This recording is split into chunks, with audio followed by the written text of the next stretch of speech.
વિસ્ફોટ છે। શિનોરના રામજી મંદિર પાસે આવેલ નર્મદા ઘાટ પરથી મળી આવ્યો આધેડનો મૃતદેહ।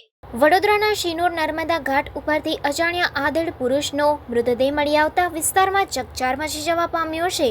સપાટી પર આવેલી માહિતી અનુસાર શિનોર રામજી મંદિર પાસે આવેલ નર્મદા ઘાટ ઉપરથી આધેડ વયની વ્યક્તિનો મૃતદેહ મળી આવ્યો છે। નર્મદા નદીના ઘાટે મૃતદેહ જોવા મળતા સ્થાનિક રહીશોએ શિનોર પોલીસને જાણ કરી હતી। સ્થાનિક રહીશોની મદદથી શિનોર પોલીસે નર્મદા નદીમાંથી મૃતદેહને બહાર કાઢ્યો હતો।